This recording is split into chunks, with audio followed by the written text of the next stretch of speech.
കൊച്ചിയിൽ 5 കിലോ കഞ്ചാവ് പിടികൂടി. ഒഡീഷയിൽ നിന്നുള്ള കഞ്ചാവ് കൃഷിക്കാരനാണ് പിടിയിലായത്. മലയാളിയായ കച്ചവടക്കാരനെ കൈമാറാൻ കൊണ്ടുവരുമ്പോൾ പോലീസ് പിടിക്കുകയായിരുന്നു. ഉമേഷ് ചേരുന്നു. ഉമേഷ്, വിശദാംശങ്ങൾ. ഷമ്മി, നാർക്കോട്ടിക് സെല്ലാണ് ഈ കഞ്ചാവ് പിടികൂടിയിരിക്കുന്നത്. ഒഡീഷയിൽ നിന്ന് കൊണ്ടുവന്നതാണ് ഈ കഞ്ചാവ് എന്നാണ് കരുതുന്നത്. ഒഡീഷക്കാരനായിട്ടുള്ള ഒരു കഞ്ചാവ് കൃഷിക്കാരൻ ആണ് ഈ കഞ്ചാവ് ഇവിടേക്ക് എത്തിച്ചത്. ദുര്യോധന മാലിക് എന്നാണ് ഇയാളുടെ പേര്. ഇയാൾ ഈ 5 കിലോ കഞ്ചാവ് ഇവിടെ എത്തിച്ച ശേഷം ഈ കൊച്ചിയിലുള്ള ഈ കഞ്ചാവ് കച്ചവടക്കാരനെ ഇത് കൈമാറാൻ ശ്രമിക്കുകയായിരുന്നു.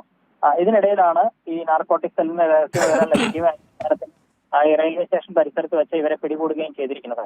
ഒഡീഷക്കാരനായ ദുര്യോധന മാലിക്, ഒപ്പം കുണ്ടന്നൂർ സ്വദേശി സച്ചിൻ എന്നിവരെയാണ് നാർക്കോട്ടിക് സെല്ല് ഇപ്പോൾ കസ്റ്റഡിയിൽ എടുത്തിരിക്കുന്നത്. ഇവർ കൈമാറാൻ ഉദ്ദേശിച്ച 5 കിലോ കഞ്ചാവും നാർക്കോട്ടിക് സെല്ല് പിടികൂടിയിട്ടുണ്ട്. കൊച്ചിയിൽ നിന്ന് 5 കിലോ കഞ്ചാവ് പിടികൂടി. ഉമേഷാണ് വിശദാംശങ്ങൾ നൽകിയത്.